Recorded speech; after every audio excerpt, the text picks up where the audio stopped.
एक राजा बहुत ही महत्वाकांक्षी था और उसे महल बनाने की बड़ी महत्वाकांक्षा रहती थी। उसने अनेक महलों का निर्माण करवाया। रानी उनकी इस इच्छा से बड़ी व्यथित रहती थी कि पता नहीं क्या करेंगे इतने महल बनवाकर।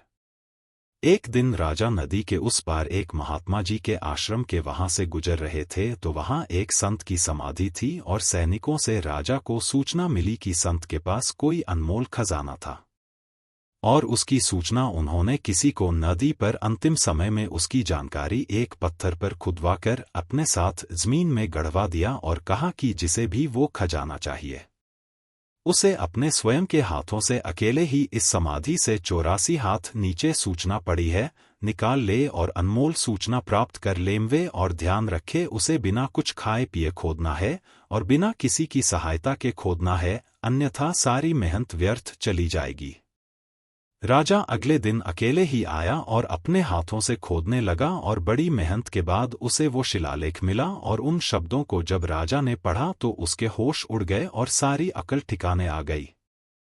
उस पर लिखा था, राहगीर संसार के सबसे भूखे प्राणी शायद तुम ही हो और आज मुझे तुम्हारी इस दशा पर बड़ी हंसी आ रही है।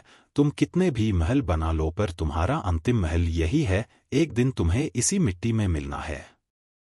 सावधान राहगीर, जब तक तुम मिट्टी के ऊपर हो तब तक आगे की यात्रा के लिए तुम कुछ जतन कर लेना, क्योंकि जब मिट्टी तुम्हारे ऊपर आएगी तो फिर तुम कुछ भी न कर पाओगे। यदि तुमने आगे की यात्रा के लिए कुछ जतन न किया तो अच्छी तरह से ध्यान रखना कि जैसे ये 84 हाथ का कुआं तुमने अकेले खोदा है, बस वैसे ही आगे की 84 लाख योनियों में तुम्हें अकेले ही भटकना है। और राहगीर, ये कभी न भूलना कि मुझे भी एक दिन इसी मिट्टी में मिलना है, बस तरीका अलग अलग है।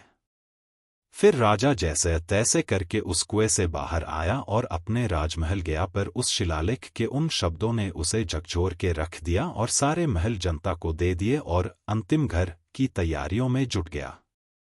हमें एक बात हमेशा याद रखना कि इस मिट्टी ने जब रावण जैसे सत्ताधारियों को नहीं बख्शा तो फिर साधारण मानव क्या चीज है। इसलिए ये हमेशा याद रखना कि मुझे भी एक दिन इसी मिट्टी में मिलना है, क्योंकि ये मिट्टी किसी को नहीं छोड़ने वाली है।